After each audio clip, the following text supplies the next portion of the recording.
Syria में जब से बशर अल असद की सत्ता गई है, तब से ही ईरान और रूस लगातार सीरिया के भीतर हाशिए पर जा रहे हैं। असद की सरकार के समय ईरान की सीरिया में काफी मजबूत पकड़ थी और ईरान सीरिया का इस्तेमाल इजराइल के खिलाफ भरपूर करता था।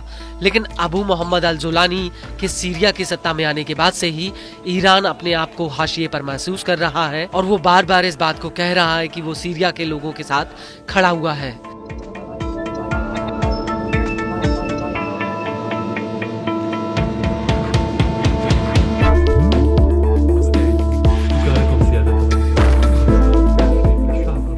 और अब इसी कड़ी में ईरान के विदेश मंत्री अब्बास अरगची ने तुर्की के विदेश मंत्री हाकन फिदान से फोन पर बात की है। अरगची ने फिदान के सामने सीरिया में अल्पसंख्यकों की सुरक्षा का मुद्दा उठाया है। हालांकि इस बातचीत के दौरान उन्होंने और भी कई मुद्दे उठाए, लेकिन अल्पसंख्यकों का मुद्दा इस बातचीत में सबसे अहम था। फिदान से बातचीत के दौरान अरगची ने कहा कि ईरान का मूल सिद्धांत सीरिया की संप्रभुता और क्षेत्रीय अखंडता का समर्थन करना है, लिहाजा सीरिया के भीतर तमाम धड़ों के बीच विवाद को खत्म किया जाना चाहिए।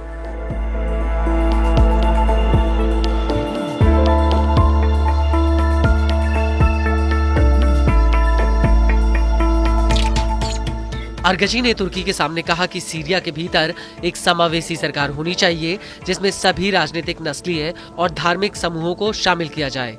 इसके अलावा अरगची ने सीरियाई इलाके में नागरिकों के खिलाफ कुछ सशस्त्र समूहों द्वारा उठाए गए कदमों के बारे में भी चिंता जाहिर की।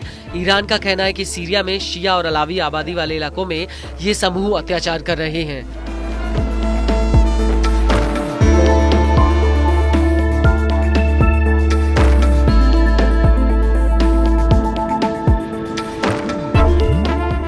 लेकिन इस सबके बीच आपको ये भी बता दें कि सीरिया के पूर्व राष्ट्रपति बशर अल असद अलावी मुस्लिम हैं। वहीं सीरिया एक सुन्नी बहुल देश है, लेकिन सीरिया की मौजूदा सरकार में तुर्की का बहुत बड़ा दखल है। वो इसलिए क्योंकि तुर्की ने हयात तहरीर अल शाम को अपना खुला समर्थन दिया था, जिसके दम पर एचटीएस ने एक ही हफ्ते के दौरान दमिश्क से असद को खदेड़ दिया था।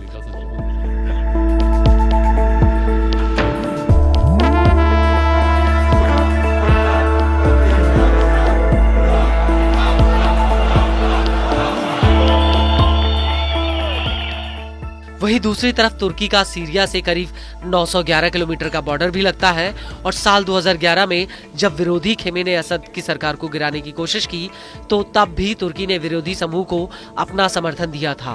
हालांकि तुर्की ने सीरिया में विरोध की आग भड़काने के आरोपों को कभी भी नहीं माना, लेकिन ये बात भी किसी से छिपी नहीं है कि एचटीएस के भीतर बिना तुर्की की मर्जी से एक पत्ता भी नहीं हिल सकता।